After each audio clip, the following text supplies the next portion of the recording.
반년의 감사를 드리고 새로운 반년을 시작하는 여름 특별 새벽 기도에 나오신 여러분을 주님의 이름으로 축복합니다. 우리가 기도하는 이 한 주간 동안 정말 바라고 원하는 것은 하나님이 함께 하시기를 원합니다. 그리고 하나님께서 우리의 기도에 귀 기울여 주시기를 원합니다. 이번 여름 특세의 주제는 너희와 자녀를 위해 울라라고 정했고요. 그리고 오늘 첫 번째 드리는 말씀은 본문은 열왕기하 20장 1절에서 7절이고요. 그리고 제목은 통곡의 벽을 향하라입니다. 벽이라는 단어와 통곡이라는 두 개의 단어를 합해서 통곡의 벽을 향하라 이렇게 이름을 정하게 되었습니다. 먼저는 오늘 이 본문은 병들어 죽게 된 남유다의 히스기야 왕이 하나님께 기도함으로 병이 낫고 생명의 날이 15년 연장된 것을 보여주는 본문입니다. 너무나 유명하기 때문에 자세한 생각은 설명은 하지 않겠습니다. 오늘 본문 1절은 그때라고 시작합니다. 한번 보시죠. 그때에, 아주 중요한 단어입니다. 그때에, 저를 보시죠. 여기에 그때란 아수르 왕 사네립이 남유다 예루살렘을 쳐들어와 둘러서 포위하고 있었던 때입니다. 히스기야는 유다를 다스린 기간이 총 29년인데요. 생명이 연장된 15년을 딱 빼면 그가 왕위에 오른 지 몇 년일까요? 계산이 잘 안 되시나요? 왕위에 오른 지, 왕위에 있은 지가 29년입니다. 제가 말을 잘못했나요?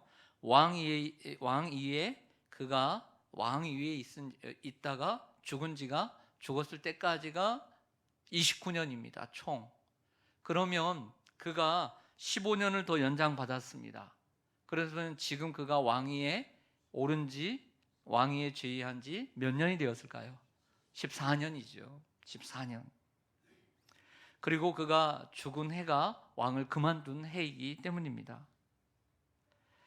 히스기야 왕 14년에 아수르가 쳐들어왔다고 열왕기상 18장 13절은 기록해주고 있습니다. 처음에 아수르가 쳐들어왔을 때 히스기야는 너무나 큰 제국이기에 싸움이 되지 않기 때문에 타협을 합니다. 타협을 했더니 그쪽에서 말하기를 돈을 달라고 얘기하죠. 그래서 은 수많은 달란트와 금 수많은 달란트를 이 성전에 있는 금까지 가지고 벽에 있는 기둥에 있는 벽까지 긁어내서 바칩니다. 그런데 이 아수르 왕이 그 약속을 지키지 않아요. 그리고 쳐들어오고 신하를 보내서 욕이란 욕을 다 해대면서 이 히스기야 왕을 능멸합니다. 국가적 사기를 당한 것입니다. 이때 히스기야의 나이는 40도 채 되지 않았고 아들 므낫세도 태어나지 않은 때입니다. 결국 히스기야의 죽음은 개인의 죽음을 넘어 유다의 멸망을 보여주고 있는 것이죠. 여러분, 그때라고 하는 단어는 우리에게 고난이라는 것이 한 가지 고난만 오는 것이 아니라 여러 가지 고난이 겹치어 옴을 보여주고 있는 단어입니다. 욥은 물질적인 고난, 물질적인 것을 모든 물질을 빼앗겼습니다. 10명의 자녀를 모두 잃었습니다. 그리고 자신의 건강까지 빼앗겼습니다. 삼중 고난이었습니다. 욥의 고난은 욥의 믿음에 대한 사단의 시험이었고, 그리고 믿음의 연단으로 순금같이 만들기 위함이었음을 욥기는 말해주고 있습니다. 혹 여러분에게도 찾아온 고난이 있는데 그 고난이 욥처럼 이중 고난, 삼중 고난, 오늘 히스기야처럼 오늘 나라를 책임지는 왕으로서 위협을 당하고 있는 상황 가운데 자신까지 이 병에 걸려 죽게 된 이 이중, 삼중 고난 속에 처해 있지는 않으십니까? 그리고 그 고난을 주시는 하나님의 목적은 무엇이겠습니까? 그 욥을 통해서, 히스기야를 통해서 우리가 알 수 있듯이 그것은 우리의 믿음에 대한 시험입니다. 것입니다. 사람을 의지하고 살았던 마음이 혹시 히스기야에게 있었을지도 모릅니다. 그러나 하나님은 이 일을 통하여 죽음에 이르게 함으로써 오직 하나님만 의지하게 하시고 그들의 믿음을 연단하시게 하심으로써 오직 하나님만 바라보게 하심으로써 끝까지 충성된 하나님의 종이 되기를 원하셨습니다. 여러분들에게 고난이 임하는 이유, 고난이 임한 목적 한번 생각해 보시기를 바랍니다. 이때 당시에 감사하게도 선지자는 그 유명한 이사야였습니다. 이사야 선지자는 두 번에 걸쳐 이전에 좋은 소식을, 아주 길한 소식을 히스기야 왕에게 전해 주었어요. 하지만 이번에는 나쁜 소식을 전하는 사람이 되어야 했습니다. 하나님의 선지자들은 내가 좋은 소식을 전하고 싶어서 전하는 것이 아니고 또 나쁜 소식을 전하고 싶어서 전해도 안 되는 것이죠. 하나님의 심부름꾼으로서 하나님이 하시는 말씀만 전해야 함을 보여주고 있습니다. 누가 나쁜 소식을 전하고 싶겠습니까? 예를 들어서 의사를 생각해 보았습니다. 제가 의사라면 환자들에게 좋은 소식만, 좋은 얘기만 해주고 싶습니다. 이 병 그렇게 무거운 병 아닙니다. 괜찮습니다. 오늘 수술 잘 되었습니다. 아무 걱정하지 않아도 됩니다. 괜찮습니다. 암은 암인데 완전 초기입니다. 항암 치료도 받지 않아도 됩니다. 그리고 길게 병 치료하고 드나들었던 그 환자에게 이제 완쾌되었습니다. 할렐루야. 이런 소식만 제가 의사라면 전하고 싶을 것 같아요. 하지만 의사는 그런 말만 전할 수 없습니다. 아주 중한 병입니다. 큰 병원으로 가셔야 합니다. 이 병은 나을 수 없는 병입니다. 죄송하지만 3개월밖에 살지 못합니다. 죄송하지만 1년밖에 살지 못합니다. 이런 말도 전해야 하는 것이죠. 하나님께서는 이사야를 통해서 히스기야에게 너의 집을 정리하라. 내가 죽고 살지 못하리라고 말씀하셨습니다. 이 소식을 제가 만약 들었다면 많은 생각이 교차했을 것 같아요. 그것을 당한 히스기야도 그렇지 않았을까요? 하나님 앞에 충성스러웠고 그리고 이 나라를 바로 세우기 위해 선한 목적을 가지고 종교개혁을 일으키고 이 나라를 어떻게든지 바르게 세워가기를 원했던 히스기야, 한창 일할 나이입니다. 마흔도 되지 않았습니다. 그런데 왜 데려가신다는 것입니까? 나름대로 하나님을 위해 충성을 다했었는데 믿업지 못하다는 뜻입니까? 억울한 생각이 들 수 있을 것 같아요. 나라는 아수르의 위협을 받고 있고 종교개혁은 온전히 이루어지지 못했고 왕위를 이을 아들 므낫세도 태어나지 않았습니다.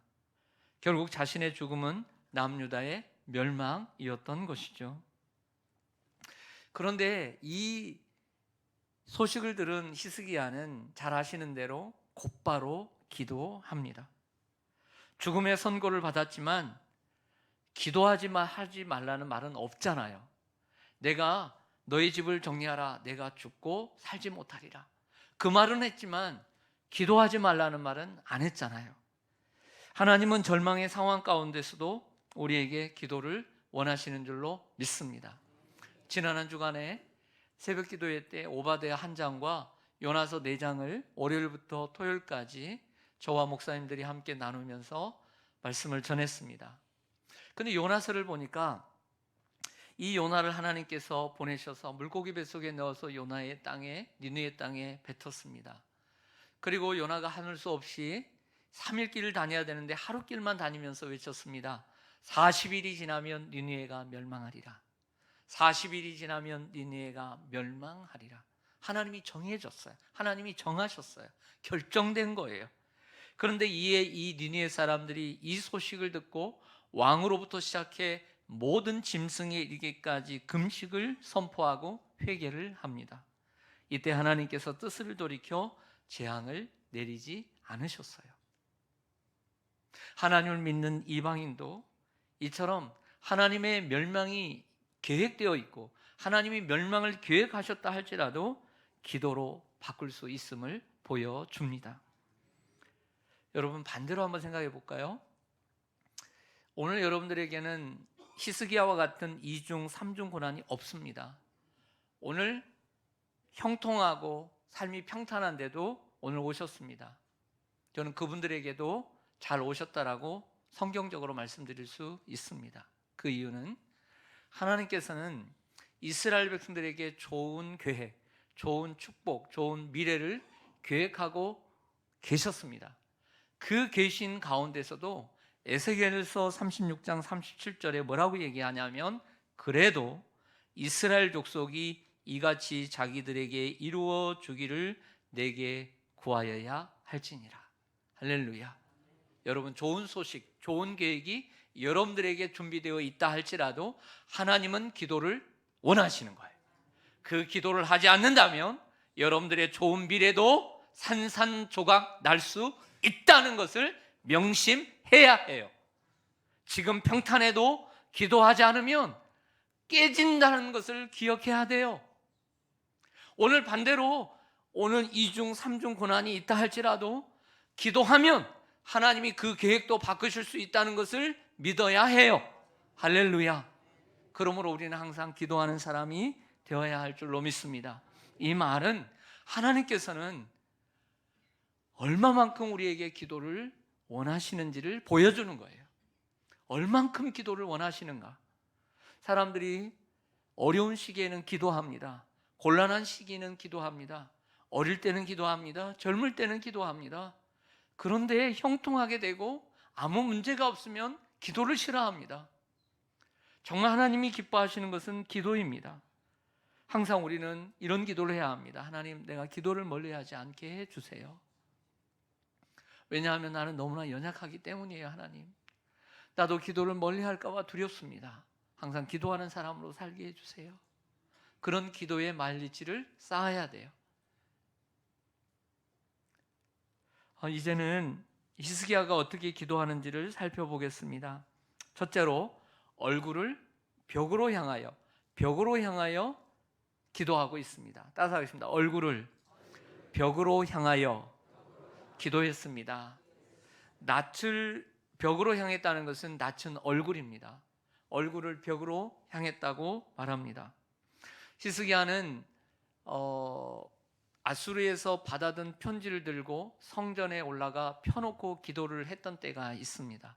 하지만 지금 히스기야는 몸의 컨디션, 상태가 성전에 올라갈 건강의 상태가 아닙니다. 계속 병상에, 침상에 누워 있을 거라고 상상합니다. 그 소식을 들은 그 자리에서 벽을 향하여 기도하기 시작합니다. 그렇습니다. 우리는 어떤 이유로도 기도를 포기해서는 안 됩니다. 그리고 기도는 다음으로 미룰 수 없습니다. 이걸 보여줍니다. 내가 죽으리라.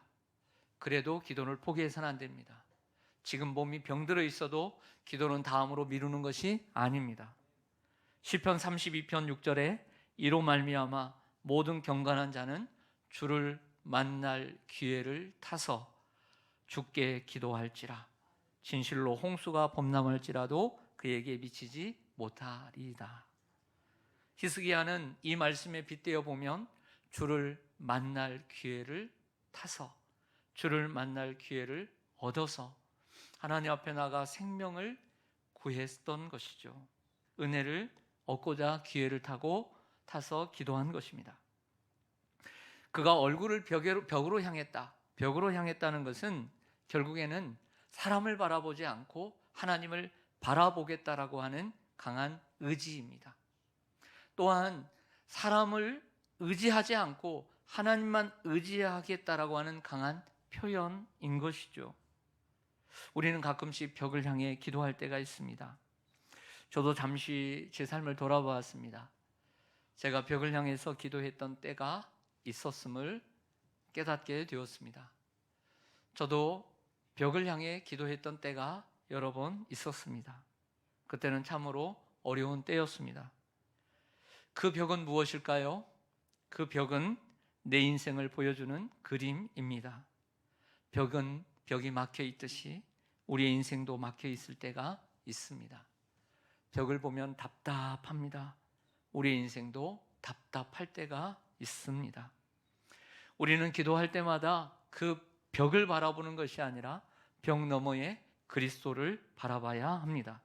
왜냐하면 그 벽을 허무신 분이 그리스도이기 때문입니다. 그로 말미암지 않고는 아버지께로 갈 수 없기 때문입니다. 죄의 벽을 허무신 그리스도께서 우리의 삶의 장벽도 얼마든지 무너뜨릴 수 있습니다. 할렐루야. 그가 어떻게 기도했는지를 보니까 심히 통곡하며 기도했다라고 성경은 말해주고 있어요. 따라서 하겠습니다. 심히 통곡하며 기도했습니다. 여러분, 통곡했다는 건 뭐죠? 통곡했다는 말은 울었다는 뜻입니다. 사람이 운다는 것은 대단히 중요합니다. 어떤 면에서 중요성을 가지고 있냐면 사람들은 울고 싶지만 울어서는 안 된다라고 생각하는 때가 많기 때문이죠. 특히 왕은 울 수 없습니다. 여러분들, 왕이 울면 어떻게 될까요? 왕이 울면, 왕이 신하들 앞에서 울면 어떻게 될까요? 나라 꼴이 어떻게 될까요? 안 되죠. 여러분들, 이 목사가 여러분들 앞에서 자주 울면 무슨 꼴이 되겠어요? 제 신세 한탄하면서 울면 무슨 꼴이 되겠습니까? 여러분, 저는 한 가정의 아버지입니다. 아버지가, 여러분 가정에도 아버지가 있고 남편이 있을 텐데 아버지가 자꾸 가족들 앞에서 울어요. 가정 꼴이 어떻게 되겠습니까? 그렇지 않아요? 특히 남자들은 잘 울지 않습니다. 그리고 울지 않은 것을 자랑 삼아 얘기합니다. 저도 그렇습니다. 속으로는 두렵고 답답하고 힘들어도 울지 않습니다. 자, 그것이 나쁘다는 뜻이 아닙니다. 남자들이 잘 울지 않는 것은 자신은 강하다, 나는 강하다, 그리고 나는 강해야 해, 나는 강해야 해, 나는 우리 가정의 기둥이야, 나는 우리 형제들 사이에도 나는 기둥이야, 내가 무너지면 안 돼, 내가 울면 안 돼, 그래 내가 이겨내야 돼 하면서 남자들은 눈물을 참는 거예요. 그것이 나쁘다는 얘기는 아니에요. 문제는 하나님 앞에서도 울지 않는다는 거예요. 하나님 앞에서조차 자기 마음을 숨기고 체면을 유지해야 한다고 생각합니다. 어리석은 생각입니다. 하나님 앞에서는 체면을 내려놓아야 합니다. 체면을 유지하는 그 자체가 위선입니다. 죽게 되었는데 체면이 어디 있습니까, 여러분? 사람이 죽음을 두려워하는 건 자연스러운 일이고요, 그리고 인간의 본성입니다. 특히 40도 안 되는 이 젊은 나이에 해야 할 일이 태산같이 많은 이 히스기야가 죽음 앞에서 염려하고 더 살고 싶다는 것은 조금도 이상한 일이 아닙니다. 그러나 히스기야가 하나님께 통곡하며 기도한 것은 단순히 자신의 죽음을 두려워해서만은 아니라고 저는 여겨요. 아들도 없이 죽음으로 나라의 안위가 위태로워지고 다윗에게 주신 약속, 그 나라가 끊이지 않겠다라고 하는 그 위기에 처하게 되고, 그리고 종교계획의 완성을 이루지 못하는 아쉬움이 남았기 때문이라고 저는 보여져요. 그러니까 그가 죽음을 이기고 싶은 것은, 죽지 않고 싶은 것은 개인적인 이유이기보다는 국가적인 이유로 그가 하나님 앞에 기도했다라고 생각이 들어요. 저는 이 오늘 본문이 보여주고 있는 하나님의 메시지가 무엇인가를 생각해 보았습니다. 그건 단 하나입니다. 그것은 믿음이 좋은 사람에게도 위기는 찾아오고 고난은 있고, 그 고난도 2중 3중 고난이 될 수 있다는 거예요. 그리고 그 뜻을 우리가 알아야 된다는 거죠. 그리고 또 하나는 하나님은 기도를 원하신다는 거예요. 기도를 얼마나 원하시는지 몰라요. 그 간절한 기도, 하나님께서는 그 간절한 기도를 원하시고 들으십니다. 시편 62편 8절에 보면, 백성들아 시시로 그를 의지하고 그의 앞에 마음을 토하라. 하나님은 우리의 피난처시로다. 아멘. 마음을 토하라고 했습니다. 히스기야가 심히 통곡한 것은 솔직한 자신의 감정을 표현한 것이죠. 마음을 토한 것입니다. 우리 사랑하는 예수님께서도 자기를 죽음에서 능히 구원하실 이에게 심한 통곡과 눈물로 간구와 소원을 올렸다라고 말씀합니다. 한나도 마음이 괴로워서 여호와 앞에 나아가 통곡하며 기도했습니다. 시편 126편 기자는 이렇게 우리에게 약속합니다. 눈물을 흘리며 씨를 뿌리는 자는 기쁨으로 거두으리로다. 눈물을 흘리며 씨를 뿌리는 자는 반드시 기쁨으로 그 곡식단을 가지고 돌아오리로다. 아멘. 이 말씀처럼 하나님께서는 히스기야의 기도를 들었고 내 눈물을 보았다라고 말씀하십니다. 근데 저는 오늘 본문에서 가장 극적이고 가장 마음에 와 닿았던 대목은 이 말씀을 하시고 또 이사야가 히스기야 왕을 떠납니다. 그리고 이제 자기의 갈 길로 집으로 돌아가겠죠. 이렇게 돌아가는데 아직도 집에 도착하지 않고 성읍의 그 중간까지도 그까지도 도착하지 않았는데도 불구하고 하나님이 뭐가 그렇게 급했는지, 하나님이 얼마나 다급하셨는지 가는 이사야를 불러서 세웁니다. 불러서 세워서 말씀하십니다. 너는 히스기야에 가서 말해라. 뭐라고 말할까요? 내가 내 기도를 들었고 내 눈물을 보았노라. 저는 이 말씀이 제일 마음에 와닿았어요. 내 기도를 들었고 내 눈물을 보았노라. 하나님은 어떤 분이십니까? 귀를 열고 듣는 분이세요. 하나님은 어떤 분이십니까? 눈을 떠서 보는 분이세요. 우리가 잘 아는 주만 바라볼지라라고 하는 유명한 찬양의 가사를 보면 하나님 사랑의 눈으로 어느 때나 나를 바라보시고 하나님 인자한 귀로서 너에게 기울이시니 너는 어느 곳에 있든지 큐를 향하고 주만 바라볼지라 라고 했습니다. 놀라운 일이죠. 하나님께서 얼마나 다급하셨으면, 그의 기도가 얼마나 진실했고 그의 눈물이 얼마나 하나님 앞에 와 닿았으면 이사야가 자기 집으로 돌아가기도 전에 그 발걸음이 계속하고 있는 중에, 그 무거운 걸음이 내딛고 있는 중에 하나님이 그를 부르셨느냐 말이에요. 그 기도가 얼마나 간절하고 그 기도가 얼마나 하나님 마음에 와닿았으면, 그 눈물이 와닿았으면 그랬을까. 나도 이 어려운 때에, 나도 인생의 가장 어려운 때에 나도 그런 기도를 드리고 싶다. 내 그런 눈물을 내가 쏟아내고 싶다. 그리고 하나님이 내 그 기도를 듣고 내 눈물을 받으셨으면 너무너무 좋겠다. 이런 생각을 가졌어요. 여러분들에게도 이러한 은혜가 있기를 소망합니다. 그리고 하나님께서 3일 만에 건강을 회복해서 성전에 올라가겠고, 이렇게 표현이 돼요. 3일 만에 성전에 올라가겠고라고 하는 말은 그가 성전까지 가지 못하고 벽을 향해서 기도했다는 것은 몸의 컨디션이 영 제로였기 때문에 그런 거예요. 성전을 싫어해서 성전까지 가지 않은 게 아니에요. 갈 수 없는 몸의 상태가 아니기 때문에 벽을 보고 기도한 거예요. 3일 만에 올라가겠다는 말은 3일 만에 건강을 다 회복해서 올라갈 수 있는 그 몸의 상태가 되겠다는 말 아닐까요? 그리고 15년의 생명을 연장시켜 주시겠다고 약속하십니다. 할렐루야.